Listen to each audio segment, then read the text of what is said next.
Bonjour, je vais vous donner quelques exemples de difficultés qui sont souvent abordées dans les constellations familiales. Et en fin de vidéo, je vous parlerai de la manipulation. Si on a affaire autour de nous à un manipulateur ou des manipulateurs, comment le voir et comment s'en sortir. Déjà, alors les constellations familiales, elles permettent de mettre en lumière des liens familiaux invisibles.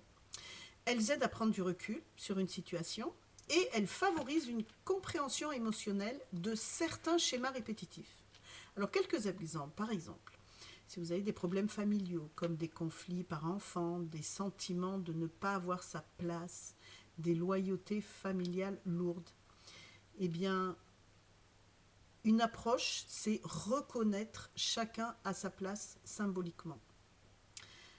Si vous avez des difficultés émotionnelles, une tristesse persistante, de la peur, de la colère, de la culpabilité qui ne vous appartient pas, alors l'approche qu'on propose, c'est identifier si ces émotions semblent héritées ou amplifiées par l'histoire familiale.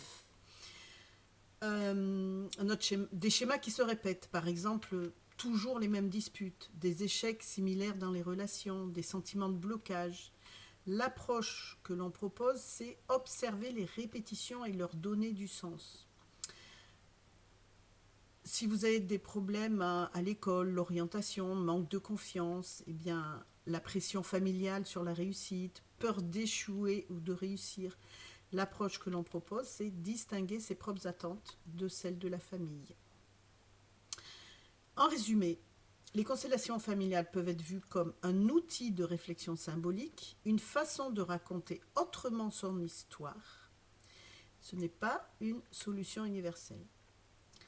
Alors, un problème de manipulation. Si on se sent manipulé ou si on est pris dans des relations de manipulation. Donc déjà comprendre ce qu'est la manipulation.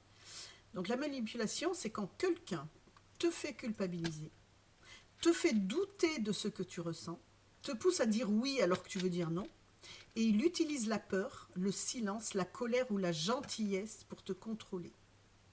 Mais en fait, ce n'est pas de ta faute. Alors, une réflexion qui a inspiré des constellations. Est-ce que j'ai appris quelque part que je devais faire plaisir pour taire ou porter l'émotion des autres pour être accepté? On a appris à se sacrifier, à éviter les conflits, à prendre sur soi pour protéger la famille.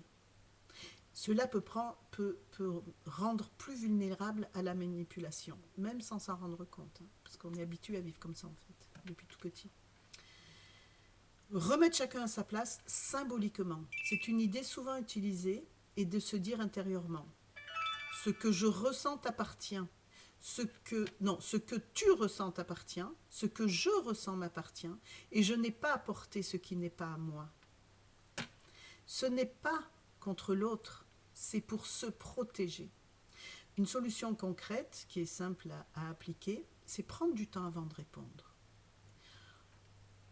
On peut répondre « je dois réfléchir, je te répondrai plus tard, je ne suis pas à l'aise avec ça ». Parce que la manipulation fonctionne surtout quand on répond vite. S'entraîner avec une phrase comme je ne suis pas d'accord, ça ne me convient pas, je ne veux pas. Pas besoin de se justifier. Et pour vérifier, est-ce que on peut se demander, est-ce que je me sens maintenant plus petite ou plus forte? Est-ce que j'ai peur ou je me sens respectée?